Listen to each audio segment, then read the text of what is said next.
राय जी ते सब तो छोटे सन गुरु तेग बहादुर जी ते एक सन बाबा अटल राय जी ते पुत्री सी वड्डी बीबी वीरो। जिस वक्त गुरु तेग बहादुर साहब महाराज जी की शहादत होई उस वक्त प्रिंसीपल सतबीर सिंह लिखते ने कि गुरु हरगोबिंद साहब महाराज हरमंदर साहब विखे इलाही रब्बी गुरबाणी शब्द कीर्तन नूं श्रवण कर रहे ने। भाई बिधि चंद ने जाके खबर दी कि घर दे विच आप जी दे बालक का जन्म होया ते नाम रखिया गया त्यागमल। करतारपुर की धरती ते जदों रण तत्ते दे विच काले खां वर्गियां ने आके हमला कीता सी ते उस जंग दे विच लगभग 13-14 सालां दी उम्र विच जदों पुत्र तेग बहादुर जी ने तेग वाही सी, गुरु हरगोबिंद साहब महाराज जी ने घुट के बड़े प्यार दे नाल कलेजे नाल ला के आख्या, तू तेग मल नहीं, तू तां तेग दा धनी है, तेरा नाम अज तू तेग बहादुर है। और सतगुरु गुरु तेग बहादुर महाराज सच्चे पातशाह जी जिन्नी भी बाणी तुसी पढ़ोगे सतगुरां दी पावन गुरबाणी दे विचों त्याग ते विराग दी झलक तुहानूं मिलेगी।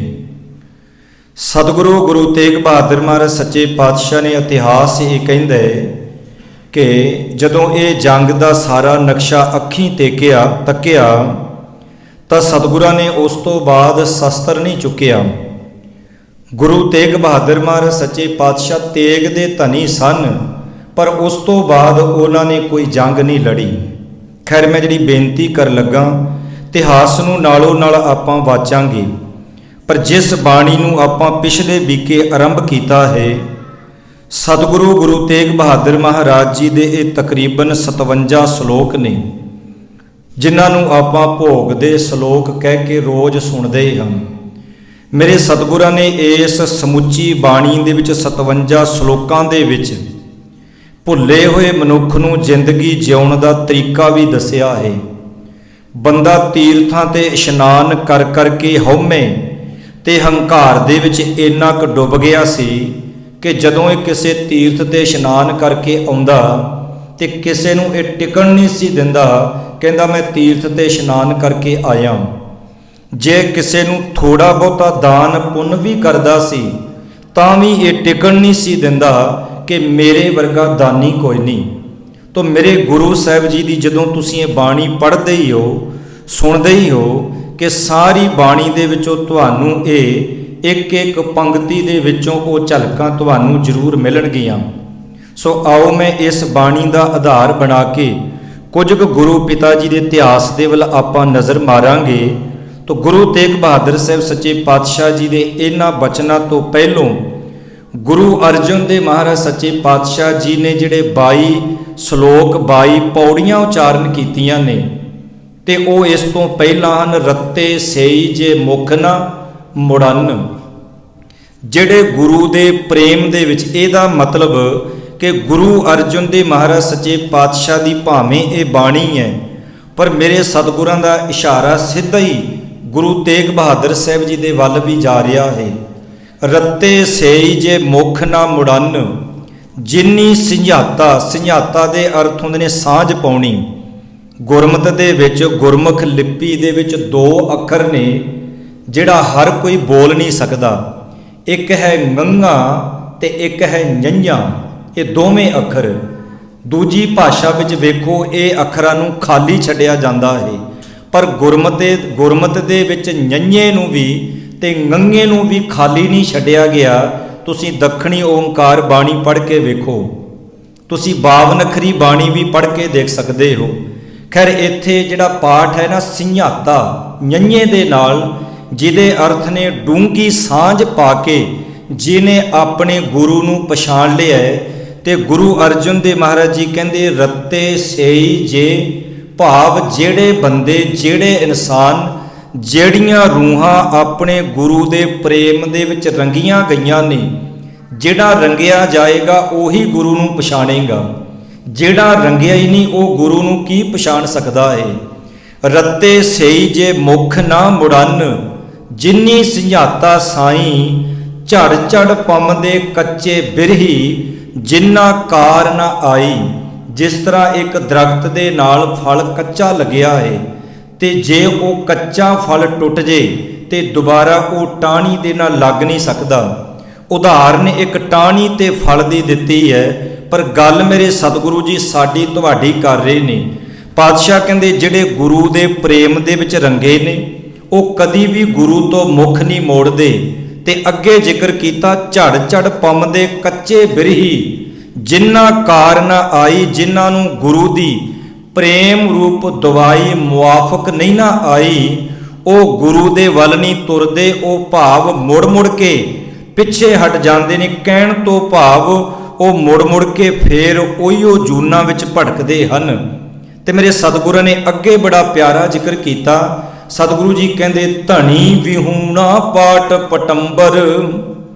ਧਣੀ ਵਿਹੂਣਾ, ਧਣੀ ਵਿਹੂਣਾ ਦੇ ਅਰਥ ਨੇ ਅਕਾਲ ਪੁਰਖ ਵਾਹਿਗੁਰੂ ਪਰਮਾਤਮਾ ਦੇ ਪ੍ਰੇਮ ਤੋਂ ਜਿਹੜੀਆਂ ਜੀਵ ਰੂਪ ਇਸਤਰੀਆਂ ਜਿਹੜੀਆਂ ਸਖਣੀਆਂ ਹਨ। ਧਣੀ ਵਿਹੂਣਾ ਪਾਟ ਪਟੰਬਰ। ਪਾਟ ਪਟੰਬਰ ਦੇ ਅਰਥ ਨੇ ਸੋਹਣੇ ਰੇਸ਼ਮੀ ਕੱਪੜੇ ਬਸਤਰ।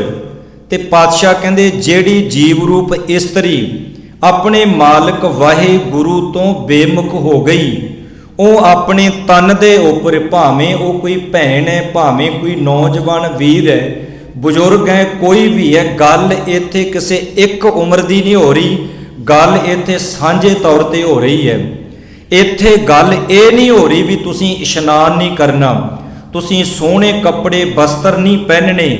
ਇੱਥੇ ਗੱਲ ਇਹ ਹੋ ਰਹੀ ਹੈ ਵੀ ਜਿਹੜੀਆਂ ਜੀਵ ਰੂਪ ਇਸਤਰੀਆਂ ਮਨੁੱਖ ਆਪਣੇ ਤਨ ਦੇ ਉੱਪਰ ਸੋਹਣੇ ਕੱਪੜੇ ਪਹਿਨ ਲੈਂਦੀਆਂ ਹਨ, ਪਰ ਆਪਣੇ ਮਾਲਕ ਦੀ ਰੱਬ ਦੀ ਯਾਦ ਤੋਂ ਜਿਹੜੀਆਂ ਸਖਣੀਆਂ ਹਨ।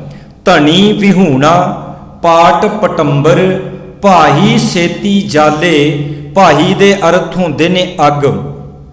ਗੁਰਬਾਣੀ ਵਿੱਚ ਭਾਈ ਲਫ਼ਜ਼ ਵੀ ਆਇਆ ਤੇ ਭਾਹੇ ਲਫ਼ਜ਼ ਵੀ ਆਇਆ। ਇਹ ਲਹਿੰਦੇ ਪੰਜਾਬ ਦੀ ਬੋਲੀ ਹੈ, ਭਾਵ ਇਹ ਪਾਕਿਸਤਾਨ ਦੀ ਲਹਿੰਦੇ ਪੰਜਾਬ ਦੀ। ਵੇਖੋ ਸਤਿਗੁਰਾਂ ਨੇ ਜੋ ਬੋਲੀ ਅਸੀਂ ਘਰ ਵਿੱਚ ਬੋਲਦੇ ਹਾਂ, ਜਿਹੜੀਆਂ ਜਿਹੜੀਆਂ ਚੀਜ਼ਾਂ ਅਸੀਂ ਆਪਣੇ ਘਰਾਂ ਵਿੱਚ ਵਰਤਦੇ ਹਾਂ, ਉਹਨਾਂ ਸਾਰੀਆਂ ਚੀਜ਼ਾਂ ਦੇ ਨਾਮ ਗੁਰੂ ਗ੍ਰੰਥ ਸਾਹਿਬ ਜੀ ਦੇ ਵਿੱਚ ਦਰਜ ਕਰਕੇ ਬਾਹਰੋਂ ਉਦਾਹਰਨਾਂ ਲੈ ਕੇ ਸਾਨੂੰ ਪ੍ਰੇਰਨਾ ਦੇ ਰਹੇ ਨੇ। ਪਾਤਸ਼ਾਹ ਜੀ ਕਹਿੰਦੇ ਧਣੀ ਵਿਹੂਣਾ ਪਾਟ ਪਟੰਬਰ ਭਾਹੀ ਸੇਤੀ ਜਾਲੇ। ਧੂੜੀ ਵਿੱਚ ਲੁਡੰਦੜੀ ਸੋਹਾ ਨਾਨਕ ਤੈਸੈ ਨਾਲੇ। ਗੁਰਦੇਵ ਕਹਿੰਦੇ ਭਾਵੇਂ ਤਨ ਤੇ ਸੋਹਣੇ ਬਸਤਰ ਰੇਸ਼ਮ ਦੇ ਪਾਏ ਨੇ, ਪਰ ਜੇ ਰੱਬ ਦੀ ਯਾਦ ਨਹੀਂ ਤੇ ਗੁਰੂ ਅਰਜਨ ਦੇਵ ਮਹਾਰਾਜ ਜੀ ਕਹਿੰਦੇ ਭਾਹੀ ਸੇਤੀ, ਭਾਵ ਉਹਨਾਂ ਸੋਹਣਿਆਂ ਬਸਤਰਾਂ ਨੂੰ ਮੈਂ ਅੱਗ ਦੇ ਵਿੱਚ ਸਾੜ ਦਿਆਂ। ਤੇ ਅਗਲੀ ਗੱਲ ਬੜੀ ਮਹੱਤਵਪੂਰਨ ਹੈ। ਪਾਤਸ਼ਾਹ ਕਹਿੰਦੇ ਧੂੜੀ ਵਿੱਚ ਲੁਡੰਦੜੀ ਸੋਹਾ। ਕਹਿੰਦੇ ਜਿਹੜੀ ਜੀਵ ਰੂਪ ਇਸਤਰੀ ਦੇ ਤਨ ਦੇ ਉੱਪਰ ਭਾਵੇਂ ਉਹਦੇ ਬਸਤਰ ਮੈਲੇ ਨੇ, ਭਾਵੇਂ ਉਹਦਾ ਤਨ ਮੈਲਾ ਹੈ, ਮਿੱਟੀ ਘੱਟੇ ਦੇ ਨਾਲ ਲਿਬੜਿਆ, ਪਰ ਜੇ ਮਨ ਗੁਰੂ ਚਰਨਾਂ ਦੇ ਵਿੱਚ ਜੁੜਿਆ ਹੈ ਤੇ ਗੁਰੂ ਅਰਜਨ ਦੇਵ ਮਹਾਰਾਜ ਸੱਚੇ ਪਾਤਸ਼ਾਹ ਕਹਿੰਦੇ ਮੈਨੂੰ ਉਹ ਤਨ ਤੋਂ ਬਾਹਲੀ ਲਿਬੜੇ ਹੋਏ ਨੇ ਨਾ ਜਿਹੜੇ ਲੋਕ, ਕਹਿੰਦੇ ਉਹ ਵੀ ਮੈਨੂੰ ਪ੍ਰਵਾਨ ਨੇ, ਕਿਉਂਕਿ ਉਹਨਾਂ ਦਾ ਮਨ ਨਿਰਮਲ ਹੈ। ਤਨ ਭਾਵੇਂ ਲਿਬੜਿਆ ਪਰ ਜਿਨ੍ਹਾਂ ਦੇ ਤਨ ਬੜੇ ਸੋਹਣੇ ਨੇ, ਬਸਤਰ ਬੜੇ ਕਹਿੰਦੇ ਉਹਨਾਂ ਦੇ ਸੋਹਣੇ ਨੇ, ਪਰ ਕਹਿੰਦੇ ਜੇ ਉਹਨਾਂ ਦਾ ਮਨ ਮੈਲਾ ਹੈ, ਪਾਤਸ਼ਾਹ ਕਹਿੰਦੇ ਉਹ ਮੈਨੂੰ ਪ੍ਰਵਾਨ ਨਹੀਂ। ਮੇਰੇ ਸਤਿਗੁਰਾਂ ਨੇ ਗੁਰਬਾਣੀ ਵਿੱਚ ਬਹੁਤ ਉਦਾਹਰਨਾਂ ਦਿੱਤੀਆਂ। ਪਾਤਸ਼ਾਹ ਜੀ ਇੱਥੇ ਬਸਤਰਾਂ ਦੀ ਜਾਂ ਇਸ਼ਨਾਨ ਕਰਨ ਦੀ ਮਨਾਹੀ ਨਹੀਂ। ਮੇਰੇ ਗੁਰੂ ਸਾਹਿਬਾਨਾਂ ਨੇ ਸਾਨੂੰ ਮੈਲੇ ਕੰਧੀਲੇ ਆਪਾਂ ਜੋ ਦੁਨੀਆ ਦੇ ਵਿੱਚ ਬਣੇ ਸਾਂ ਉਹਨਾਂ ਨੂੰ ਸਾਫ਼ ਸੁਥਰੇ ਰੱਖਣ ਲਈ ਬਕਾਇਦਾ ਗੁਰੂ ਸਾਹਿਬਾਨਾਂ ਨੇ ਅੰਮ੍ਰਿਤ ਸਰੋਵਰ ਤੱਕ ਵੀ ਬਣਾਏ।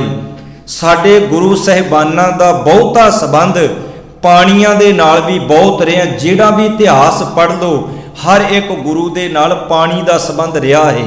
ਕਰਤਾਰਪੁਰ ਵੇਖ ਲਓ ਤੇ ਰਾਵੀ ਦਰਿਆ ਚੱਲਦਾ ਪਿਆ ਹੈ। ਕੀਰਤਪੁਰ ਸਾਹਿਬ ਤੁਸੀਂ ਵੇਖ ਲਓ, ਉੱਥੇ ਵੀ ਦਰਿਆਵਾਂ ਦੇ ਦਰਿਆ ਚੱਲਦੇ ਪਏ ਨੇ। ਪਟਨਾ ਸਾਹਿਬ ਦੇਖ ਲਓ ਤੇ ਗੰਗਾ ਵਹਿੰਦੀ ਪਈ ਹੈ। ਕਹਿਣ ਤੋਂ ਭਾਵ ਪਾਣੀ ਤੇ ਬਾਣੀ ਦਾ ਸੰਬੰਧ ਬਹੁਤ ਹੈ। ਮੇਰੇ ਸਤਿਗੁਰੂ ਜੀ ਆਪ ਬਾਣੀ ਵਿੱਚ ਜ਼ਿਕਰ ਕਰਦੇ ਨੇ, ਕਹਿੰਦੇ ਮਨ ਮੈਲਾ ਸਭ ਕਿਛ ਮੈਲੇ, ਤਨ ਧੋਤੇ ਮਨ ਹੱਛਾ ਨਾ ਹੋਏ।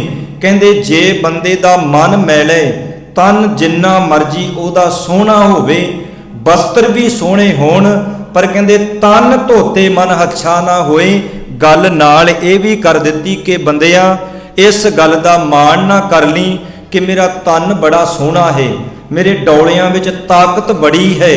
ਪਰ ਸਤਿਗੁਰੂ ਜੀ ਕਹਿੰਦੇ ਜੇ ਤੇਰਾ ਮਨ ਮੈਲਾ, ਤੂੰ ਗੁਰੂ ਨੂੰ ਭੋਰਾ ਵੀ ਪ੍ਰਵਾਨ ਨਹੀਂ। ਪਰ ਜੇ ਤੇਰਾ ਮਨ ਨਿਰਮਲ ਹੈ, ਸਰੀਰ ਭਾਵੇਂ ਤੇਰਾ ਜਿੱਦਾਂ ਦਾ ਮਰਜ਼ੀ ਹੋਵੇ, ਗੁਰੂ ਨੂੰ ਉਹ ਬੰਦਾ ਵੀ ਪ੍ਰਵਾਨ ਹੈ। ਮੈਂ ਇੱਥੇ ਜਿਹੜੀ ਬੇਨਤੀ ਕਰ ਲੱਗਾ ਸਾਂ, ਮੇਰੇ ਸਤਿਗੁਰੂ ਜੀ ਕਰਵਾ ਰਹੇ ਨੇ। ਪਾਤਸ਼ਾਹ ਕਹਿੰਦੇ ਧਣੀ ਵਿਹੂਣਾ, ਪਾਟ ਪਟੰਬਰ ਭਾਹੀ ਸੇਤੀ ਜਾਲੇ, ਧੂੜੀ ਵਿੱਚ ਲੁਡੰਦੜੀ ਸੋਹਾ। ਉਹ ਜੀਵ ਰੂਪ ਇਸਤਰੀ ਭਾਵੇਂ ਮਿੱਟੀ ਘੱਟੇ ਨਾਲ ਲਿਬੜੀ ਹੈ, ਪਰ ਜੇ ਗੁਰੂ ਦੇ ਪ੍ਰੇਮ ਰੂਪ ਰੰਗ ਦੇ ਵਿੱਚ ਭਿੱਜੀ ਹੈ, ਨਾਨਕ ਤੈਸੈ ਨਾਲੇ। ਗੁਰੂ ਨੂੰ ਪ੍ਰਵਾਨ ਹੀ ਉਹ ਰੂਹਾਂ ਨੇ। ਤੋ ਆਓ ਗੁਰੂ ਤੇਗ ਬਹਾਦਰ ਸਾਹਿਬ ਜੀ ਨੇ ਜਿਹੜਾ ਬੜਾ ਪਿਆਰਾ ਜ਼ਿਕਰ ਕੀਤਾ, ਆਪਾਂ ਰੋਜ਼ ਸੁਣਦੇ ਹਾਂ। ਸਤਿਗੁਰੂ ਜੀ ਕਿਰਪਾ ਕਰ ਰਹੇ ਨੇ, ਕਿਉਂਕਿ ਇਹਨਾਂ ਸ਼ਬਦਾਂ ਦੀ, ਇਹਨਾਂ ਸ਼ਲੋਕਾਂ ਦੀ ਮੈਂ ਵਿਚਾਰ ਤਾਂ ਹੀ ਆਰੰਭ ਕੀਤੀ ਹੈ ਕਿਉਂਕਿ ਅਕਸਰ ਆਪਾਂ ਖੁਸ਼ੀ ਗਮੀ ਦੇ ਸਮੇਂ ਇਹਨਾਂ ਨੂੰ ਸੁਣਦੇ ਹਾਂ, ਪਰ ਜਦੋਂ ਖੁਸ਼ੀ ਦੇ ਸਮੇਂ ਸੁਣਦੇ ਆ ਨਾ, ਉਦੋਂ ਲੋਕ ਨਹੀਂ ਸੁਣਦੇ। ਇਸ ਬਾਣੀ ਦੀ ਸਮਝ ਉਦੋਂ ਪੈਂਦੀ ਹੈ ਜਦੋਂ ਸਾਡਾ ਬਹੁਤ ਨਿਕਟ ਵਰਤੀ ਬਾਪੂ, ਤਾਇਆ, ਚਾਚਾ, ਮਾਤਾ ਪਿਤਾ, ਭੈਣ ਭਰਾ ਜਦੋਂ ਪਰਿਵਾਰ ਵਿੱਚੋਂ ਚਲਿਆ ਜਾਂਦੇ, ਜਦੋਂ ਇਹ ਭੋਗ ਦੇ ਸ਼ਲੋਕ ਉਦੋਂ ਆਉਂਦੇ ਆ ਨਾ, ਉਦੋਂ ਫਿਰ ਪਤਾ ਲੱਗਦਾ ਵੀ ਇਹ ਬਾਣੀ ਕੀ ਕਹਿ ਰਹੀ ਹੈ। ਤਾਂ ਮੇਰੇ ਸਤਿਗੁਰੂ ਜੀ ਕਿਰਪਾ ਕਰਨ। ਸਾਰੀ ਸੰਗਤ ਪਿਆਰ ਨਾਲ ਆਖੋ ਜੀ ਸਤਨਾਮ ਸ਼੍ਰੀ ਵਾਹਿਗੁਰੂ ਸਾਹਿਬ ਜੀ। ਇੱਕ ਓੰਕਾਰ ਸਤਿਗੁਰ ਪ੍ਰਸਾਦ। ਸ਼ਲੋਕ ਮਹੱਲਾ ਨੌਵਾਂ। ਪਰਮਾਤਮਾ ਇੱਕ ਹੈ, ਉਹ ਸਤ ਸਰੂਪ ਹੈ, ਉਹ ਸਦੀਵੀ ਕਾਲ ਹੈ, ਉਹ ਕਦੀ ਨਾਸ ਨਹੀਂ ਹੁੰਦਾ। ਮਿਲਣ ਦਾ ਤਰੀਕਾ ਵੀ ਦੱਸ ਦਿੱਤਾ ਵੀ ਜਿਹੜਾ ਨਾਸ ਨਹੀਂ ਹੁੰਦਾ ਮਿਲਦਾ ਕਿਵੇਂ ਹੈ। ਗੁਰ ਪ੍ਰਸਾਦ ਉਹ ਗੁਰੂ ਦੀ ਕਿਰਪਾ ਨਾਲ ਮਿਲਦਾ ਹੈ। ਸ਼ਲੋਕ ਮਹੱਲਾ ਨੌਵਾਂ। ਨੌਵੇਂ ਪਾਤਸ਼ਾਹ ਦੀ ਇਹ ਪਾਵਨ ਬਾਣੀ ਪਿਛਲੇ ਦਿਨੀ ਮੈਂ ਅਰਜ਼ ਕੀਤੀ ਸੀ। ਗੁਰੂ ਤੇਗ ਬਹਾਦਰ ਮਹਾਰਾਜ ਜੀ ਦੀ ਇਹ ਬਾਣੀ ਧੰਨ ਸ਼੍ਰੀ ਗੁਰੂ ਗੋਬਿੰਦ ਸਿੰਘ ਮਹਾਰਾਜ ਸੱਚੇ ਪਾਤਸ਼ਾਹ ਨੇ ਦਮਦਮਾ ਸਾਹਿਬ ਦੀ ਧਰਤੀ ਤੇ ਜਦੋਂ ਪਾਵਨ ਸਰੂਪ ਨੂੰ ਲਿਖਣਾ ਸ਼ੁਰੂ ਕੀਤਾ ਸੀ, ਉਸ ਵਕਤ ਇਹ ਪਿਤਾ ਸਤਿਗੁਰਾਂ ਦੀ ਬਾਣੀ ਦਰਜ ਕੀਤੀ ਗਈ। ਧੀਰ ਮਲ ਦੇ ਕੋਲ ਭਾਵੇਂ ਸਰੂਪ ਬੀੜ ਸੀ, ਪਰ ਉਹਨੇ ਹੰਕਾਰ ਈਰਖਾ ਵਸ ਹੋ ਕੇ ਸਰੂਪ ਨਹੀਂ ਸੀ ਦਿੱਤਾ। ਉਸ ਵਕਤ ਮੇਰੇ ਸਤਿਗੁਰਾਂ ਨੇ ਭਾਈ ਮਨੀ ਸਿੰਘ ਜੀ ਨੂੰ ਨਾਲ ਆਪਣੇ ਕਲਮਾਂ ਘੜਨ ਤੇ ਲਾਇਆ ਤੇ ਬਾਬਾ ਦੀਪ ਸਿੰਘ ਜੀ ਨੂੰ ਸੁਨੇਹਾ ਘੱਲਿਆ। ਪਾਹੂਵੰਡ ਪਿੰਡ ਤੋਂ ਚੱਲ ਕੇ ਫਿਰ ਦਮਦਮਾ ਸਾਹਿਬ ਦੀ ਧਰਤੀ ਤੇ ਆਏ ਤੇ ਇਹ ਬਾਣੀ ਉਸ ਵਕਤ ਸਤਿਗੁਰਾਂ ਨੇ ਦਰਜ ਕੀਤੀ। ਤੇ ਇਹ ਬਾਣੀ ਦਰਜ ਕਰਨ ਤੋਂ ਬਾਅਦ ਮੇਰੇ ਸਤਿਗੁਰਾਂ ਨੇ ਨੰਦੇੜ ਦੀ ਧਰਤੀ ਵੱਲ ਚਾਲੇ ਪਾਏ ਸਨ। ਖੈਰ ਮੇਰੇ ਸਤਿਗੁਰੂ ਜੀ ਕਿਰਪਾ ਕਰਦੇ ਨੇ। ਗੁਣ ਗੋਬਿੰਦ ਗਾਇਓ ਨਹੀਂ। ਬੰਦਿਆਂ ਤੂੰ ਬੰਦਿਆਂ ਦੀ ਸਿਫਤ ਬਹੁਤ ਕਰ ਲਈ, ਭਾਵੇਂ ਮੈਂ ਹੋਵਾਂ ਭਾਵੇਂ ਤੁਸੀਂ ਹੋਵੋ, ਉਹਨਾਂ ਚਿਰ ਹੀ ਬੰਦਾ ਤੁਹਾਡੇ ਨਾਲ ਜੁੜਿਆ ਰਹੇਗਾ ਜਿੰਨਾ ਚਿਰ ਤੁਸੀਂ ਉਹਦੀ ਸਿਫਤ ਕਰਦੇ ਰਹੋਗੇ। ਜਿਸ ਦਿਨ ਤੁਸੀਂ ਉਹਨੂੰ ਉਹਦੀ ਹਕੀਕਤ, ਉਹਦੇ ਔਗਣਾਂ ਬਾਰੇ ਥੋੜਾ ਜਿਹਾ ਵੀ ਟੱਚ ਕਰ ਦਿੱਤਾ, ਉਹ ਬੰਦੇ ਦਾ ਬੁਲਾਉਣ ਦਾ, ਤੁਹਾਨੂੰ ਵੇਖਣ ਦਾ, ਤੁਹਾਨੂੰ ਮਿਲਣ ਦਾ ਤੌਰ ਤਰੀਕਾ ਨਾਲ ਦੀ ਨਾਲ ਹੀ ਬਦਲ ਜਾਣਾ ਹੈ। ਮੇਰੇ ਸਤਿਗੁਰੂ ਜੀ ਕਹਿੰਦੇ ਗੁਣ ਗੋਬਿੰਦ ਗਾਇਓ ਨਹੀਂ। ਦੁਨੀਆ ਦੇ ਗੁਣ ਤੂੰ ਬਹੁਤ ਗਾ ਲਈ, ਦੁਨੀਆ ਦੀ ਸਿਫਤ ਤੂੰ ਬਹੁਤ ਕਰ ਲਈ, ਪਰ ਕਹਿੰਦੇ ਬੰਦਿਆ ਕਦੀ ਰੱਬ ਦੀ ਵੀ ਕਰ ਲਿਆ ਕਰ। ਗੁਣ ਗੋਬਿੰਦ ਗਾਇਓ ਨਹੀਂ। ਤੂੰ ਦੁਨੀਆ ਦੀ ਇੰਨੀ ਕੁ ਸਿਫਤ ਕੀਤੀ, ਸਿਫਤ ਕਰਦਿਆਂ ਕਰਦਿਆਂ ਹੋਇਆ ਪਤਾ ਕੀ, ਲੋਕਾਂ ਦਾ ਨਹੀਂ ਨੁਕਸਾਨ ਹੋਇਆ, ਲੋਕਾਂ ਨੂੰ ਫਰੀ ਦੇ ਵਿੱਚ ਵਡਿਆਈ ਫੂਕ ਛਕਣ ਨੂੰ ਮਿਲ ਗਈ, ਪਰ ਕਹਿੰਦੇ ਤੇਰਾ ਜਨਮ ਅਕਾਰਥ ਚਲਿਆ ਗਿਆ, ਬੇਅਰਥ ਚਲਿਆ ਗਿਆ। ਗੁਣ ਗੋਬਿੰਦ ਗਾਇਓ ਨਹੀਂ। ਜਨਮ ਅਕਾਰਥ ਕੀਨ, ਕੀਨ ਦੇ ਅਰਥ ਨੇ ਬਣਾ ਲਿਆ। ਸਾਰੀ ਜ਼ਿੰਦਗੀ ਤੂੰ ਕਿੰਨੇ ਕੁ ਸਾਲ ਨੇ, ਹੁਣ ਤੇ ਸੂਈ 60 ਤੱਕ ਪਹੁੰਚਦੀ ਨਹੀਂ। ਮੌਤ ਤੇ ਆਉਣੀ ਹੈ, ਪਰ ਅੱਧਾ ਕ ਬੰਦਾ ਬਾਹਰਲੇ ਦ੍ਰਿਸ਼ ਵੇਖ ਕੇ ਅੱਧਾ ਕ ਤਾਂ ਉਹੀ ਡਰਿਆ ਹੀ ਫਿਰਦਾ ਹੈ, ਅੱਧਾ ਕਿਤੇ ਇੰਜ ਕਹ ਲੋ ਪਹਿਲਾਂ ਹੀ ਮਰਿਆ ਫਿਰਦਾ ਹੈ। ਮੇਰੇ ਸਤਿਗੁਰੂ ਜੀ ਕਹਿੰਦੇ ਗੁਣ ਗੋਬਿੰਦ ਗਾਇਓ ਨਹੀਂ।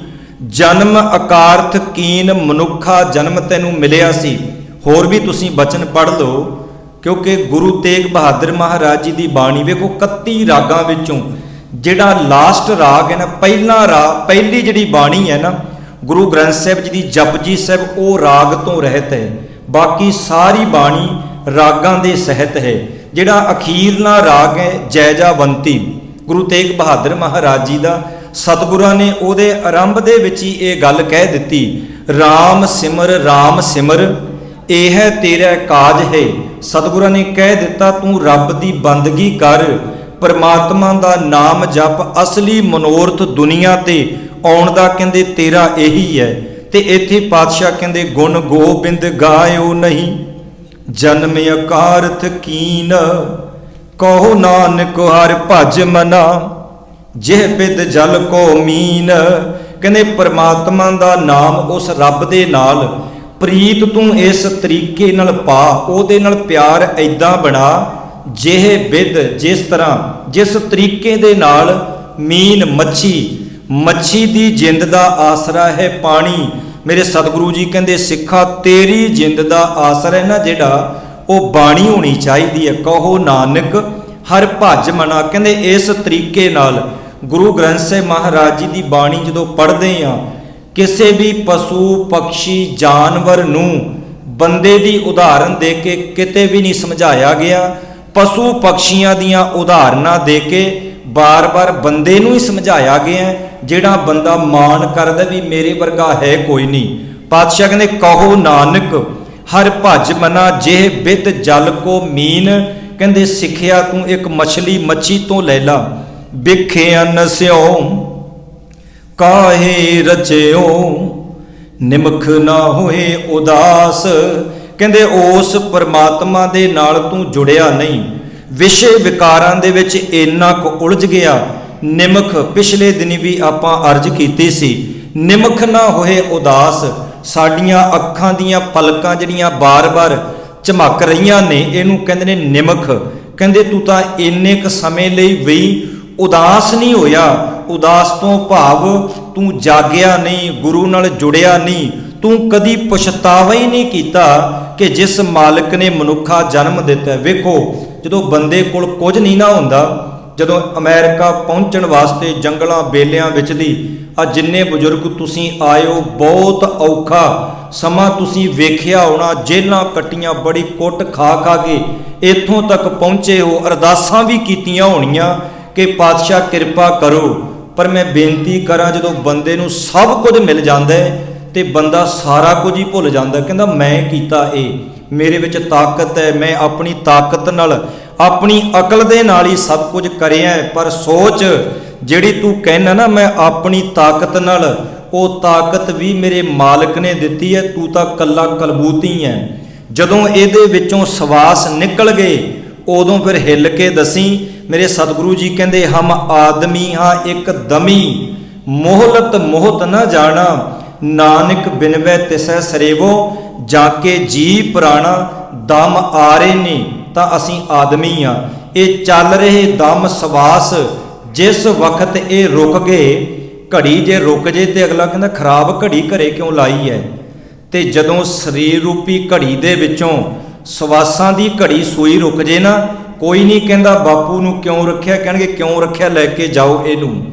हो सकता है अजे फ्यूनल होना बाकी होवे ते वही खाते फरोलने पहले ही शुरू हो जाणगे। मैं ये जिहड़ी बेनती कर लगा, मेरे सतगुरु सच्चे पातशाह जी जिक्र करदे ने मनुख नूं जगा रहे ने।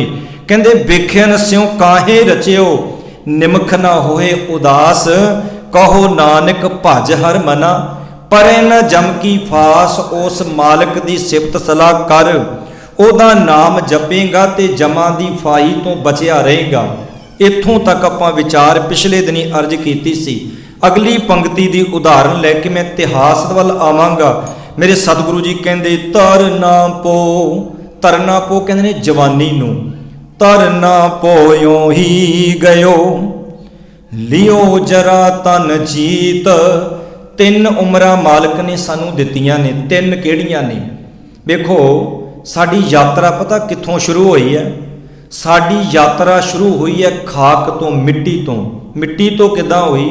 ਮਿੱਟੀ ਵਿੱਚ ਕੋਈ ਬੀਜ ਬੀਜਿਆ, खुराक बीजी, साडे माँ प्यो ने खाधी, उस खुराक दे द्वारा माता पिता दे संजोग दे नाल, दंपति दे संजोग दे नाल फिर आपां वेखदे हां साडा जन्म हुंदा है। जन्म तो बाद फिर आपां वेखदे हां बचपना शुरू हो गया, बचपन तो बाद जवानी, जवानी तो बाद बुढ़ेपा, ते बुढ़ेपे तो बाद मौत, ते जदों मौत हो जाती है चुक के शमशान घाट लै जाने आ, उस तो बाद भला फिर की हुंदा है? फिर मिट्टी।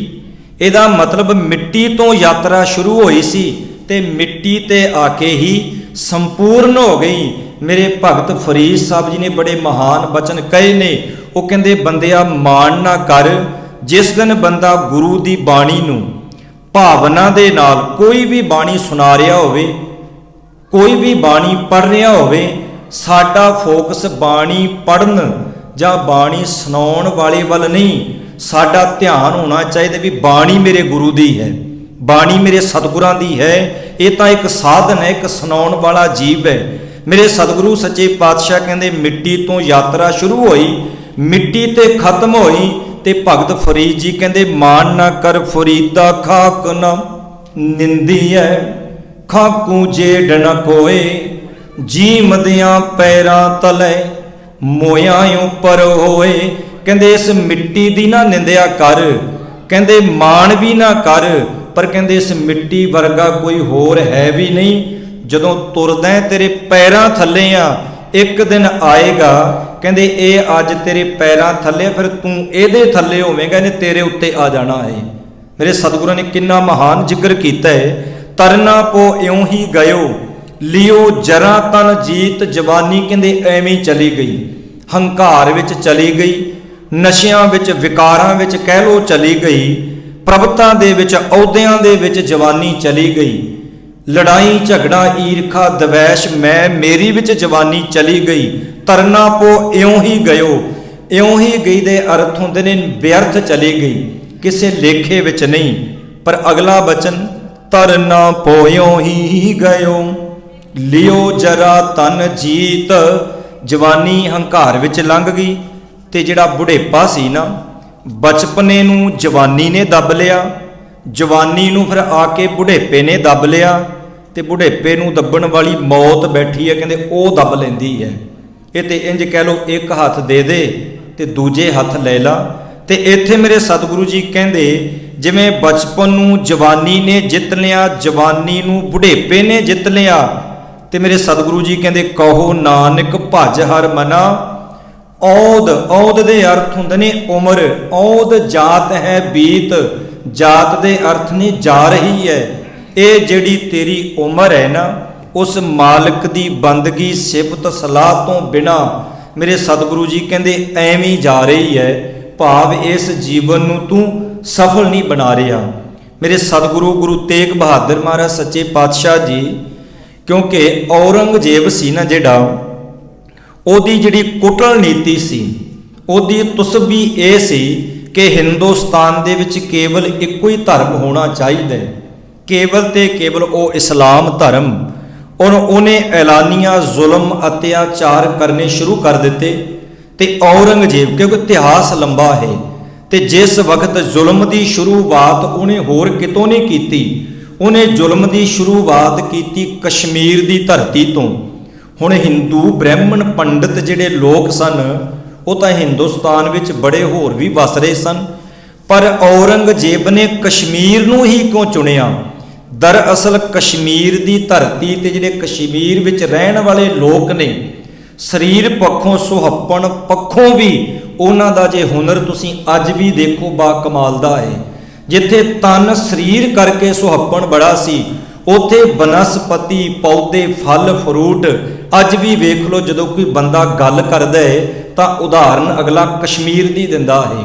ਔਰੰਗਜ਼ੇਬ ਨੇ ਦੇਖਿਆ ਕੇਸਰ ਵਰਗੀਆਂ ਵਸਤੂਆਂ ਕਸ਼ਮੀਰ ਦੀ ਧਰਤੀ ਤੇ ਹੁੰਦੀਆਂ ਨੇ, ਜਿੱਥੇ ਉੱਥੇ ਬਨਸਪਤੀ ਹਰਿਆਵਲ, ਉੱਥੋਂ ਦਾ ਵਾਤਾਵਰਨ ਬੜਾ ਸੋਹਣਾ ਸੀ, ਤੇ ਉੱਥੋਂ ਦੇ ਜਿਹੜੇ ਰਹਿਣ ਵਾਲੇ ਜਿਹੜੇ ਕਸ਼ਮੀਰੀ ਪੰਡਤ ਸਨ ਨਾ, ਉਹਨਾਂ ਦੇ ਜਿਹੜੇ ਦਿਲ ਦਿਮਾਗ ਵੀ ਬੜੇ ਰੌਸ਼ਨ ਸਨ, ਬੜੇ ਉੱਚੇ ਅਹੁਦਿਆਂ ਦੇ ਉਹ ਮਾਲਕ ਸਨ।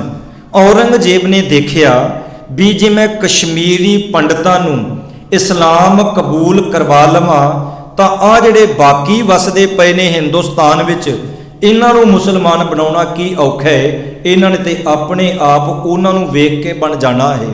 ਕਹਿੰਦੇ ਨੇ ਉਹਨੇ ਹੁਕਮ ਕੀਤਾ ਤੇ ਕਸ਼ਮੀਰ ਦੀ ਧਰਤੀ ਤੇ ਜਦੋਂ ਫੁਰਮਾਨ ਪਹੁੰਚਿਆ, ਇਹ ਨਹੀਂ ਵੀ ਔਰੰਗਜ਼ੇਬ ਹੁਣ ਖਤਮ ਹੋ ਗਿਆ, ਔਰੰਗਜ਼ੇਬ ਦੀਆਂ ਰੂਹਾਂ ਅੱਜ ਵੀ ਹਨ। ਹੁਣ ਇਹ ਮੇਰਾ ਵਿਸ਼ਾ ਨਹੀਂ, ਕਿਉਂਕਿ ਗੁਰਬਾਣੀ ਤੇ ਇਤਿਹਾਸ ਤੋਂ ਫਿਰ ਮੈਂ ਇੱਕ ਪਾਸੇ ਹੋ ਜਾਵਾਂਗਾ, ਟਾਈਮ ਘੱਟ ਹੈ। ਜੇ ਅਜੋਕੇ ਔਰੰਗਜ਼ੇਬ ਦੀ ਗੱਲ ਕਰੀਏ, ਅੱਜ ਵੀ ਔਰੰਗਜ਼ੇਬ ਦੀਆਂ ਰੂਹਾਂ ਬਹੁਤ ਨੇ, ਅੱਜ ਵੀ ਜ਼ਕਰੀਆ ਖਾਨ ਦੀਆਂ ਰੂਹਾਂ ਬਹੁਤ ਨੇ।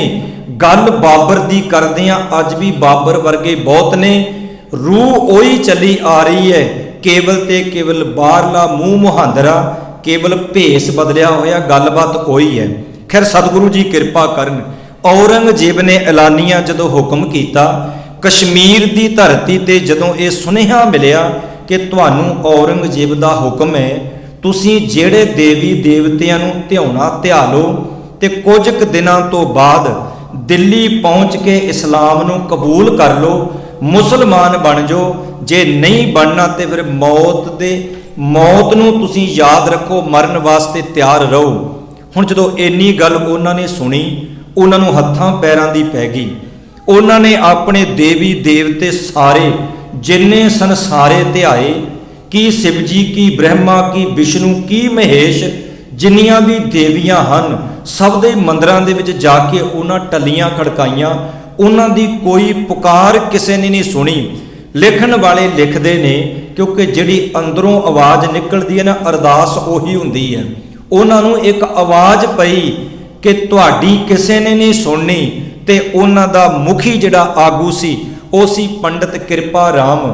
ਕਹਿੰਦੇ ਉਹਨੂੰ ਅੰਦਰੋਂ ਇਲਹਾਮ ਕਹਿ ਲੋ, ਪਛਤਾਵਾ ਕਹਿ ਲੋ, ਜਾਂ ਉਹਦੀ ਆਤਮਾ ਜਾਗੀ ਤੇ ਆਵਾਜ਼ ਇਹ ਪਈ ਕਿ ਤੁਹਾਡੀ ਕਿਸੇ ਨੇ ਨਹੀਂ ਸੁਣਨੀ, ਤੁਹਾਡੀ ਸੁਣਨ ਵਾਲੇ ਅੱਜ ਬੈਠੇ ਨੇ। ਧੰਨ ਸ਼੍ਰੀ ਗੁਰੂ ਤੇਗ ਬਹਾਦਰ ਮਹਾਰਾਜ ਸੱਚੇ ਪਾਤਸ਼ਾਹ ਅੱਜ ਉਹ ਆਨੰਦਪੁਰ ਸਾਹਿਬ ਦੀ ਧਰਤੀ ਤੇ ਹਨ। ਕਹਿੰਦੇ ਜਿਸ ਵਕਤ ਇਹਨੂੰ ਪਤਾ ਲੱਗਿਆ ਤੇ ਆਪਣੇ ਨਾਲ ਕਸ਼ਮੀਰੀ ਪੰਡਤਾਂ ਨੂੰ ਲੈ ਕੇ, ਇਹ ਕਿਰਪਾ ਰਾਮ ਆਗੂ ਹੈ। ਇਤਿਹਾਸ ਇਹ ਕਹਿੰਦਾ ਇਹੀ ਕਿਰਪਾ ਰਾਮ ਅੰਮ੍ਰਿਤ ਛਕ ਕੇ ਇਹ ਕਿਰਪਾ ਸਿੰਘ ਬਣਿਆ ਤੇ ਸਰਸਾਂ ਦੇ ਕਿਨਾਰੇ ਕਹਿੰਦੇ ਜੰਗ ਯੁੱਧ ਲੜਦਿਆਂ ਇਸੇ ਕਿਰਪਾ ਰਾਮ ਨੇ, ਇਸੇ ਕਿਰਪਾ ਸਿੰਘ ਨੇ ਸ਼ਹੀਦੀ ਵੀ ਪ੍ਰਾਪਤ ਕੀਤੀ ਸੀ। ਖੈਰ ਬੇਨਤੀ ਕਰਾਂ, ਇਹ ਹੁਣ ਆਗੂ ਬਣ ਕੇ ਆਇਆ, ਮੇਰੇ ਸਤਿਗੁਰਾਂ ਦੇ ਚਰਨਾਂ ਦੇ ਵਿੱਚ ਆ ਕੇ ਜਦੋਂ ਹੱਥ ਜੋੜ ਕੇ ਖਲੋ ਗਿਆ, ਬਹੁਤ ਜਿਹੜੇ ਤੱਥ ਨੇ ਇਤਿਹਾਸ ਦੇ, ਕਹਿੰਦੇ ਸਮਾਗਮ ਚੱਲ ਰਿਹਾ ਹੈ, ਦਰਬਾਰ ਸਜਿਆ ਹੋਇਆ ਹੈ। ਤੇ ਉਸ ਵਕਤ ਜਦੋਂ ਇਹਨਾਂ ਨੇ ਰੋ ਕੇ ਧਾਹਾਂ ਮਾਰ ਕੇ ਬੇਨਤੀ ਕੀਤੀ, ਪਾਤਸ਼ਾਹ ਜੀ ਕਿਰਪਾ ਕਰੋ, ਮਿਹਰ ਕਰੋ, ਸਾਡਾ ਜਿਹੜਾ ਧਰਮ ਹੈ ਉਹ ਡੁੱਬਦਾ ਜਾ ਰਿਹਾ ਹੈ। ਔਰੰਗਜ਼ੇਬ ਦੇ ਜ਼ੁਲਮ ਦੀ ਅੰਤਿਆ ਹੋ ਗਈ। ਉਹ ਕਹਿੰਦਾ ਮੈਂ ਇਹਨਾਂ ਸਾਰਿਆਂ ਦੇ ਸਵਾ ਮਣ ਜਨੇਊ ਜਿੰਨਾ ਚਿਰ ਲਾਹ ਨਹੀਂ ਲੈਂਦਾ, ਉਹਨਾਂ ਚਿਰ ਆਪਣੇ ਮੈਂ ਹੋਠਾਂ ਨੂੰ, ਬੁੱਲਾਂ ਨੂੰ ਪਾਣੀ ਦੀ ਬੂੰਦ ਤੱਕ ਨਹੀਂ ਲਾਉਣੀ। ਜ਼ੁਲਮ ਹੋ ਚੁੱਕਿਆ ਹੈ। ਤੇ ਮੇਰੇ ਸਤਿਗੁਰਾਂ ਨੂੰ ਇਹ ਵੀ ਅਰਜ਼ ਕੀਤੀ ਕਿ ਔਰੰਗਜ਼ੇਬ ਨੇ ਇਹ ਵੀ ਗੱਲ ਆਖੀ ਹੈ ਕਿ ਤੁਹਾਨੂੰ ਇੱਕ ਮੌਕਾ ਮੈਂ ਇਹ ਦਿੰਨਾ ਕਿ ਜਾਂ ਤਾਂ ਤੁਸੀਂ ਮੁਸਲਮਾਨ ਹੋਣਾ ਪ੍ਰਵਾਨ ਕਰ ਲਓ, ਤੇ ਜਾਂ ਫਿਰ ਤੁਸੀਂ ਕਲਮਾ ਪੜ੍ਹਨੀਆਂ ਸ਼ੁਰੂ ਕਰ ਦਿਓ, ਜਾਂ ਮੌਤ ਨੂੰ ਪ੍ਰਵਾਨ ਕਰੋ। ਪਾਤਸ਼ਾਹ ਨੂੰ ਤਰੀਕਾ ਦੱਸੋ, ਇਹਨਾਂ ਵਿੱਚੋਂ ਕਿਹੜਾ ਅਪਣਾਈਏ। ਸਤਿਗੁਰੂ ਜੀ ਦਰਬਾਰ ਵਿੱਚ ਬੈਠੇ ਨੇ। ਕਈ ਦਫਾ ਆਪਾਂ ਕਹਿੰਦੇ ਵੀ ਗੁਰੂ ਸੋਚਣ ਲੱਗ ਪਿਆ। ਗੁਰੂ ਨਹੀਂ ਕਦੀ ਸੋਚਦਾ, ਸੋਚਦੇ ਹਾਂ ਅਸੀਂ, ਕਿਉਂਕਿ ਅਸੀਂ ਸੋਚ ਸਕਦੇ ਹਾਂ, ਅਸੀਂ ਡਰੇ ਹੋਏ ਹਾਂ। ਸਤਿਗੁਰੂ ਚੌਂਕੜਾ ਮਾਰ ਕੇ ਬੈਠੇ ਨੇ। ਇਤਿਹਾਸ ਕਹਿੰਦਾ ਪੁੱਤਰ ਬਾਲਾ ਪ੍ਰੀਤਮ ਜੀ ਆਉਂਦੇ ਨੇ, ਗੋਬਿੰਦ ਰਾਏ ਜੀ, ਉਹਨਾਂ ਜਦੋਂ ਸ਼ਨਾਟਾ ਛਾਇਆ ਤੱਕਿਆ, ਗੋਦ ਵਿੱਚ ਗਏ ਤੇ ਹੱਸ ਕੇ ਕਹਿੰਦੇ ਪਿਤਾ ਜੀ ਕਸ਼ਮੀਰੀ ਪੰਡਤ ਜਿਨ੍ਹਾਂ ਦੇ ਚਿਹਰੇ ਦਗਦਗ ਕਰਦੇ ਨੇ ਪਰ ਅੱਜ ਨਿਰਾਸ਼ ਕਿਉਂ ਨੇ, ਐਨੇ ਖੁਸ਼ ਰਹਿਣ ਵਾਲੇ ਲੋਕ ਅੱਜ ਇੰਨੇ ਦੁਖੀ ਕਿਉਂ ਨੇ। ਤਾਂ ਉਸ ਵਕਤ ਮੇਰੇ ਸਤਿਗੁਰੂ ਜੀ ਕਹਿਣ ਲੱਗੇ, ਇੱਕ ਹੋਰ ਬੇਨਤੀ ਕਰਦਾ ਜਾਵਾਂ ਇਤਿਹਾਸ ਨਾਲ ਮਿਲਦੀ ਜੁਲਦੀ। ਗੁਰੂ ਤੇਗ ਬਹਾਦਰ ਸਾਹਿਬ ਸੱਚੇ ਪਾਤਸ਼ਾਹ ਬਾਬੇ ਬਕਾਲੇ ਦੀ ਧਰਤੀ ਤੇ ਭੋਰੇ ਵਿੱਚ 26 ਸਾਲ ਤੱਕ ਰਹੇ, ਪਰ ਇਸ ਗੱਲ ਦੇ ਵਿੱਚ ਵੇਖੋ ਹੱਦ ਹੋ ਗਈ। ਅਸੀਂ ਕਿੰਨਾ ਲੜੇ, ਕਿੰਨੀ ਆਪਣੀ એનર્ਜੀ ਨੂੰ ਵੇਸਟ ਕੀਤਾ, ਧੂਆਂ ਧਾਰ ਅਸੀਂ ਫੇਸਬੁੱਕ ਸੋਸ਼ਲ ਮੀਡੀਆ ਤੇ ਕਿੰਨਾ ਲੜੀ ਸਾਡੀ ਕੌਮ। ਗੱਲ ਕੀ ਹੈ? ਪਰ ਬੇਨਤੀ ਕਰਾਂ, ਸਤਿਗੁਰੂ ਜੀ 26 ਸਾਲ ਰਹੇ, ਪਰ ਇਹ ਨਹੀਂ ਲਿਖਿਆ ਵੀ 26 ਸਾਲ ਉੱਥੇ ਹੀ ਬੈਠੇ ਰਹੇ, ਭੋਰੇ ਵਿੱਚ ਰਹੇ ਨੇ। ਇਤਿਹਾਸ ਗਵਾਹ ਹੈ, ਅਸਥਾਨ ਬਣਿਆ ਗੁਰਦੁਆਰਾ, ਉੱਥੇ ਛਾਉਣੀ ਸਾਹਿਬ ਵੀ ਬਣਿਆ, ਗੁਰਦੁਆਰਾ ਛਾਉਣੀ ਸਾਹਿਬ ਵੀ ਬਣਿਆ, ਤੇ ਗੁਰਦੁਆਰਾ ਮੇਰੇ ਖਿਆਲ 'ਚ ਅਟਕਾਣੀ ਸਾਹਿਬ ਉਹਦਾ ਨਾਮ ਹੈ, ਮੈਂ ਸ਼ਾਇਦ ਮੈਨੂੰ ਜੇ ਵਿਸਰਦਾ ਹੋਵੇ ਤੇ ਖਿਮਾ ਕਰਿਓ, ਉਹ ਅਸਥਾਨ ਵੀ ਬਣਿਆ। ਪਾਤਸ਼ਾਹ ਦੀ ਭੋਰੇ ਦੇ ਵਿੱਚ ਬੈਠੇ ਘੋੜੇ ਤੇ ਅਸਵਾਰ ਹੋ ਕੇ ਆਲੇ ਦੁਆਲੇ ਉਹ ਪਾਤਸ਼ਾਹ ਪ੍ਰਚਾਰ ਵੀ ਕਰਨ ਜਾਂਦੇ ਸਨ, ਪਰ ਸਤਿਗੁਰੂ ਜੀ ਭੋਰੇ ਦੇ ਵਿੱਚ ਬਹਿ ਕੇ ਕੋਈ ਜਪ ਤਪ ਬੰਦਗੀ ਨਹੀਂ ਸਨ ਕਰਦੇ, ਕਿਉਂਕਿ ਉਹਨਾਂ ਨੂੰ ਜਪ ਤਪ ਬੰਦਗੀ ਕਰਨ ਦੀ ਲੋੜ ਨਹੀਂ, ਉਹ ਤਾਂ ਬੰਦਗੀ ਦਾ ਹੀ ਰੂਪ ਨੇ, ਉਹ ਤਾਂ ਆਪ ਪਰਮੇਸ਼ਰ ਦਾ ਰੂਪ ਨੇ, ਉਹ ਤਾਂ ਆਪ ਅਕਾਲ ਪੁਰਖ ਵਾਹਿਗੁਰੂ ਨੇ। ਪਰ ਉਹ ਇਕਾਂਤ ਜਗ੍ਹਾ ਦੇ ਵਿੱਚ ਇਸ ਲਈ ਬੈਠੇ ਸਨ ਕਿਉਂਕਿ ਉਹ ਆਉਣ ਵਾਲੇ ਸਮੇਂ ਦੀ ਨਜਾਕਤ ਨੂੰ ਤੱਕ ਰਹੇ ਸਨ ਕਿ ਇਸ ਗੁਰਤਾ ਗੱਦੀ ਦਾ ਮਾਲਕ ਕਿਹਨੂੰ ਬਣਾਉਣਾ ਤੇ ਆ ਜਿਹੜਾ ਦੇਸ਼, ਆ ਜਿਹੜੀ ਹਿੰਦ ਡੁੱਬਦੀ ਜਾ ਰਹੀ ਹੈ ਤੇ ਲੋਕਾਂ ਨੂੰ ਮਜ਼ਬੂਤ ਕਿੱਦਾਂ ਕਰਨਾ ਹੈ। ਮੇਰੇ ਸਤਿਗੁਰੂ ਜੀ ਇਸ ਲਈ ਇਕਾਂਤ ਜਗ੍ਹਾ ਵਿੱਚ ਬੈਠੇ ਸਨ। ਮੱਖਣ ਸ਼ਾਹ ਲੁਬਾਣਾ ਕਿਵੇਂ ਪ੍ਰਗਟ ਕਰਦਾ, ਫਿਰ ਬੇਨਤੀ ਕਰਾਂਗਾ। ਕਹਿੰਦੇ ਕਸ਼ਮੀਰ ਦੇ ਪੰਡਤ ਬੇਨਤੀ ਕਰਦੇ ਨੇ, ਹੁਣ ਬਾਲਾ ਪ੍ਰੀਤਮ ਗੋਬਿੰਦ ਰਾਏ ਕਹਿੰਦੇ ਸਤਿਗੁਰੂ ਹੱਸੂ ਹੱਸੂ ਕਰਦੇ ਚਿਹਰੇ ਕਸ਼ਮੀਰੀ ਪੰਡਤਾਂ ਦੇ ਹੁੰਦੇ ਸਨ, ਪਰ ਅੱਜ ਭੁੱਬਾਂ ਮਾਰ ਕੇ ਰੋਂਦੇ ਨੇ। ਪਿਤਾ ਗੁਰੂ ਤੇਗ ਬਹਾਦਰ ਸਾਹਿਬ ਜੀ ਨੇ ਫਿਰ ਉਹ ਜਿਹੜੀ ਗੱਲ ਬਕਾਲੇ ਦੀ ਧਰਤੀ ਤੇ ਹੈ ਨਾ, ਮੇਰੇ ਸਤਿਗੁਰੂ ਜੀ ਇਹ ਵਿਚਾਰ ਹੀ ਕਰਦੇ ਸਨ ਕਿ ਇਹ ਜਿਹੜੀ ਡੁੱਬਦੀ ਹਿੰਦ ਹੈ ਇਹਨੂੰ ਬਚਾਉਣ ਵਾਸਤੇ ਕਿਸੇ ਸੰਤ ਮਹਾਂਪੁਰਖ, ਕਿਸੇ ਵਲੀ ਅੱਲਾ ਦੀ ਲੋੜ ਹੈ, ਤਾਂ ਕਹਿੰਦੇ ਇਹ ਜ਼ੁਲਮ ਦੇ ਦਰਿਆ ਨੂੰ ਠੱਲ ਪੈ ਸਕਦੀ ਹੈ। ਤੇ ਉਹੀ ਗੱਲ ਜਦੋਂ ਬਾਲਾ ਪ੍ਰੀਤਮ ਨੇ ਆਖਿਆ ਪਾਤਸ਼ਾਹ ਇਹਨਾਂ ਰੋਣੇ ਹੋਏ ਚਿਹਰਿਆਂ ਦੇ ਉੱਪਰ ਕੀ ਹਾਸੇ ਵੀ ਆ ਸਕਦੇ ਨੇ, ਤੇ ਮੇਰੇ ਸਤਿਗੁਰੂ ਜੀ ਕਹਿੰਦੇ ਕਿਉਂ ਨਹੀਂ, ਇਹਨਾਂ ਹਾਸਿਆਂ ਨੂੰ ਲਿਆਉਣ ਲਈ ਮੇਰੇ ਪੁੱਤਰ ਜੀ ਕਿਸੇ ਬਹੁਤ ਵੱਡੇ ਸੰਤ ਮਹਾਂਪੁਰਖ ਗੁਰੂ ਇਸ਼ਟ ਦੇ ਸਰੀਰ ਦੇ ਬਲੀਦਾਨ ਦੀ ਲੋੜ ਹੈ, ਇਹ ਹਾਸੇ ਜ਼ਰੂਰ ਆ ਸਕਦੇ ਨੇ। ਤੇ ਬਾਲਾ ਪ੍ਰੀਤਮ ਗੋਬਿੰਦ ਰਾਏ 9.5 ਸਾਲ ਦੀ ਉਮਰ ਹੈ ਤੇ ਆਪਣੇ ਪਿਤਾ ਗੁਰੂ ਦੇ ਉੱਪਰ ਭਰੋਸਾ ਕਿੰਨਾ ਵੱਡਾ ਹੈ। ਉਹ ਭਰੋਸਾ ਸਾਨੂੰ ਸਿਖਾਉਣ ਵਾਸਤੇ ਹੈ, ਜਿੰਨਾ ਭਰੋਸਾ ਇੱਕ ਮਾਸੂਮ ਬੱਚੇ ਨੂੰ ਆਪਣੀ ਮਾਂ ਦੇ ਉੱਪਰ, ਆਪਣੇ ਪਿਓ ਦੇ ਉੱਪਰ ਹੁੰਦਾ ਹੈ ਨਾ, ਕਹਿੰਦੇ ਸਿੱਖ ਨੂੰ ਇੰਨਾ ਭਰੋਸਾ ਆਪਣੇ ਗੁਰੂ ਤੇ ਚਾਹੀਦਾ ਹੈ। ਆ ਤੁਸੀਂ 5 ਸਾਲਾਂ ਦੇ ਬੱਚੇ ਨੂੰ ਇੱਥੇ ਬਾਹਰ ਖਿਲਾਰ ਕੇ ਇੱਕ ਬੰਨੇ ਤੁਸੀਂ ਖਿਡੌਣੇ ਰੱਖ ਦਿਓ, ਭਾਵੇਂ ਇੱਥੋਂ ਦੇ ਮੰਤਰੀ ਨੂੰ ਖੜਾ ਦਿਓ, ਹਜ਼ਾਰਾਂ ਲੋਕ ਤੁਸੀਂ ਖੜ ਜਾਓ, ਉਸ ਬੱਚੇ ਬੱਚੀ ਨੂੰ ਇਹ ਪੁੱਛੋ, ਸਾਹਮਣੇ ਮਾਂ ਪਿਓ ਖੜਾ ਦਿਓ ਇੱਕ ਬੰਨੇ ਦੂਜੀ ਜਨਤਾ ਖੜਾ ਦਿਓ, ਉਹ ਬੱਚੇ ਨੂੰ ਪੁੱਛੋ 5 ਸਾਲਾਂ ਦਾ ਤੇ ਛੱਡੋ 3 ਸਾਲਾਂ ਦੇ ਨੂੰ ਵੀ ਪੁੱਛ ਲਓ, ਗੋਦੀ ਚੁੱਕੇ ਹੋਏ ਨੂੰ ਪੁੱਛ ਲਓ, ਉਹ ਸਾਰਿਆਂ ਨੂੰ ਛੱਡ ਕੇ ਮਾਂ ਵੱਲ ਦੌੜੇਗਾ ਜਾਂ ਪਿਓ ਵੱਲ ਦੌੜੇਗਾ।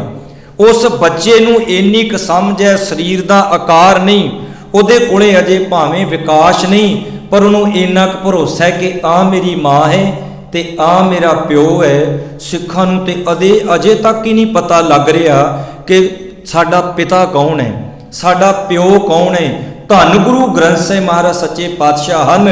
ਤੇ ਕਹਿੰਦੇ ਬਾਲਾ ਪ੍ਰੀਤਮ ਗੋਬਿੰਦ ਰਾਏ ਕਹਿੰਦੇ ਪਾਤਸ਼ਾਹ ਤੁਹਾਡੇ ਨਾਲੋਂ ਮਹਾਬਲੀ, ਤੁਹਾਡੇ ਨਾਲੋਂ ਵੱਡਾ ਸੰਤ ਮਹਾਂਪੁਰਖ ਹੋਰ ਕੌਣ ਹੋ ਸਕਦੇ, ਤੇ ਤੁਸੀਂ ਕਿਰਪਾ ਕਰ ਦਿਓ। ਧੰਨ ਗੁਰੂ ਤੇਗ ਬਹਾਦਰ ਸੱਚੇ ਪਾਤਸ਼ਾਹ ਬਖਸ਼ਿਸ਼ਾਂ ਦੇ ਮਾਲਕ ਕਹਿਣ ਲੱਗੇ, ਪੁੱਤਰ ਜੀ ਇਸੇ ਗੱਲ ਦੀ ਮੈਂ ਉਡੀਕ ਵਿੱਚ ਸਾਂ, ਹੁਣ ਮੈਨੂੰ ਪਤਾ ਲੱਗ ਗਿਆ ਕਿ ਆ ਗੁਰਤਾ ਗੱਦੀ ਨੂੰ ਸਾਂਭਣ ਵਾਸਤੇ, ਇਸ ਗੁਰਤਾ ਗੱਦੀ ਨੂੰ ਤੁਸੀਂ ਚਲਾਉਣ ਦੇ ਹੁਣ ਯੋਗ ਹੋ ਗਏ ਹੋ। ਤੇ ਮੈਂ ਇਹੀ ਸੋਚ ਰਿਹਾ ਸਾਂ, ਖਿਮਾ ਕਰਨੀ, ਇਹੀ ਵਿਚਾਰ ਕਰ ਰਿਹਾ ਸਾਂ ਕਿ ਇਸ ਗੁਰਤਾ ਗੱਦੀ ਨੂੰ ਤੁਸੀਂ ਅੱਗੋਂ ਸਾਂਭ ਲੋਗੇ। ਤਾਂ ਉਸੇ ਵਕਤ ਮੇਰੇ ਸਤਿਗੁਰਾਂ ਨੇ ਕਸ਼ਮੀਰੀ ਪੰਡਤਾਂ ਨੂੰ ਆਖਿਆ, ਜਾਓ ਔਰੰਗਜ਼ੇਬ ਨੂੰ ਇਹ ਗੱਲ ਕਹਿ ਦਿਓ, ਜੇ ਆਨੰਦਪੁਰ ਵਾਲਾ ਗੁਰੂ ਕਲਮਾ ਪੜਨ ਲੱਗ ਜੇ ਆਨੰਦਪੁਰ ਵਾਲਾ ਗੁਰੂ ਮੁਸਲਮਾਨ ਹੋਣਾ ਪ੍ਰਵਾਨ ਕਰ ਲੇ ਤੇ ਅਸੀਂ ਕਸ਼ਮੀਰੀ ਪੰਡਤ ਸਾਰੇ ਮੁਸਲਮਾਨ ਹੋ ਜਾਾਂਗੇ। ਇਹਨਾਂ ਦਾਅਵੇ ਨਾਲ ਜਦੋਂ ਸਤਿਗੁਰਾਂ ਨੇ ਗੱਲ ਕਹੀ ਤਾਂ ਵੇਖੋ ਉਹਨਾਂ ਕਸ਼ਮੀਰੀ ਪੰਡਤਾਂ ਦਾ ਕਿੰਨਾ ਭਰੋਸਾ ਹੈ। ਨਹੀਂ ਤੇ ਅਗਲੇ ਕਹਿਣ ਵੀ ਗੁਰੂ ਦਾ ਕੀ ਹੈ, ਗੁਰੂ ਨੇ ਕਹਿ ਦਿੱਤਾ ਗੁਰੂ ਦਿੱਲੀ ਜਾਵੇ ਨਾ ਜਾਵੇ, ਅਸੀਂ ਔਰੰਗਜ਼ੇਬ ਦੇ ਕੋਲ ਜਾ ਕੇ ਆਕੜ ਕੇ ਵਾਅਦਾ ਕਰ ਲਈਏ ਤੇ ਔਰੰਗਜ਼ੇਬ ਸਾਨੂੰ ਸਾਰਿਆਂ ਨੂੰ ਵੱਢ ਟੁੱਕ ਕੇ ਧੱਕੇ ਨਾਲ ਮੁਸਲਮਾਨ ਬਣਾ ਲੇ, ਗੁਰੂ ਦਾ ਕੀ ਜਾਏਗਾ। ਪਰ ਉਹਨਾਂ ਦਾ ਇੰਨਾ ਕੁ ਵਿਸ਼ਵਾਸ ਹੈ, ਕਹਿੰਦੇ ਜੀ 7 ਬਚਨ, ਕਹਿੰਦੇ ਕਸ਼ਮੀਰੀ ਪੰਡਤ ਕਿਰਪਾ ਰਾਮ ਆਗੂ ਚਲਿਆ ਗਿਆ, ਔਰੰਗਜ਼ੇਬ ਨੂੰ ਪੱਤਰ ਲਿਖ ਦਿੱਤਾ, ਅਸੀਂ ਸਾਰੇ ਮੁਸਲਮਾਨ ਬਣ ਜਾਾਂਗੇ, ਪਰ ਜੇ ਆਨੰਦਪੁਰ ਵਾਲਾ ਗੁਰੂ ਪਹਿਲੋਂ ਬਣ ਜੇ ਜਾਂ ਤੁਸੀਂ ਉਹਨੂੰ ਬਣਾ ਲਓ। ਇਤਿਹਾਸ ਇਹ ਕਹਿੰਦਾ ਫਿਰ ਔਰੰਗਜ਼ੇਬ ਨੇ ਸ਼ਾਹੀ ਫੁਰਮਾਨ ਜਾਰੀ ਕੀਤਾ ਗਿਆ। ਮੇਰੇ ਪਿਤਾ ਗੁਰੂ ਤੇਗ ਬਹਾਦਰ ਸਾਹਿਬ ਜੀ ਪੰਜਾਬ ਦੀ ਧਰਤੀ ਦੇ ਵਿੱਚ ਦੀ ਹੁੰਦਿਆਂ ਹੋਇਆਂ ਮੇਰੇ ਸਤਿਗੁਰੂ ਜੀ ਆਗਰੇ ਪਹੁੰਚਦੇ ਨੇ। ਆਗਰੇ ਦੀ ਧਰਤੀ ਤੋਂ ਗੁਰੂ ਤੇਗ ਬਹਾਦਰ ਸਾਹਿਬ ਸੱਚੇ ਪਾਤਸ਼ਾਹ ਦੀ ਗਿਰਫਤਾਰੀ ਹੁੰਦੀ ਹੈ ਇੱਕ ਆਜ਼ੜੀ ਦੇ ਰਾਹੀਂ। ਇੱਕ ਭੇਡਾਂ ਬੱਕਰੀਆਂ ਚਾਰਨ ਵਾਲਾ ਕੋਈ ਗਰੀਬ ਹੈ ਵਿਚਾਰਾ, ਉਹਦੇ ਰਾਹੀਂ ਮੇਰੇ ਸਤਿਗੁਰੂ ਜੀ ਆਪਣੀ ਗਿਰਫਤਾਰੀ ਦਿੰਦੇ ਨੇ। ਕਹਿੰਦੇ ਉਹ ਜਦੋਂ ਸਤਿਗੁਰਾਂ ਦੇ ਕੋਲ ਆਉਂਦੇ ਮੇਰੇ ਪਾਤਸ਼ਾਹ ਜੀ ਉਹਨੂੰ ਇੱਕ ਅੰਗੂਠੀ ਕਹਿ ਲਓ ਜਾਂ ਕੁਝ ਸੋਨੇ ਦੀ ਵਸਤੂ ਦਿੰਦੇ ਨੇ, ਜਾਂ ਤੂੰ ਬਾਜ਼ਾਰ ਵਿੱਚੋਂ ਕੁਝ ਖਰੀਦ ਕੇ ਲਿਆ। ਉਹ ਲਾਲਚ ਵਿੱਚ ਆਉਂਦਾ ਤੇ ਉਹ ਜਾ ਕੇ ਫਿਰ ਸੁਨੇਹਾ ਦਿੰਦਾ ਕਿ ਉੱਥੇ ਇੱਕ ਮਹਾਨ ਗੁਰੂ ਉਹ ਸ਼ਖਸੀਅਤ ਆਈ ਹੈ ਜਿਹਦੀ ਤੁਸੀਂ ਭਾਲ ਵਿੱਚ ਹੋ। ਤੇ ਮੇਰੇ ਸਤਿਗੁਰਾਂ ਨੇ ਵੇਖੋ ਇੱਕ ਗਰੀਬ ਦੀ ਗਰੀਬੀ ਵੀ ਦੂਰ ਕਰ ਦਿੱਤੀ ਤੇ ਮੇਰੇ ਸਤਿਗੁਰੂ ਸੱਚੇ ਪਾਤਸ਼ਾਹ ਜੀ ਗਿਰਫਤਾਰ ਵੀ ਹੋ ਗਏ। ਕਹਿੰਦੇ ਮੇਰੇ ਸਤਿਗੁਰੂ ਸੱਚੇ ਪਾਤਸ਼ਾਹ ਨੂੰ ਕਈ ਦਿਨਾਂ ਤੱਕ ਇੱਕ ਬਹੁਤ ਉਜਾੜ ਘੁੱਪ ਹਨੇਰੀ ਹਵੇਲੀ ਦੇ ਵਿੱਚ ਵੀ ਰੱਖਿਆ ਗਿਆ।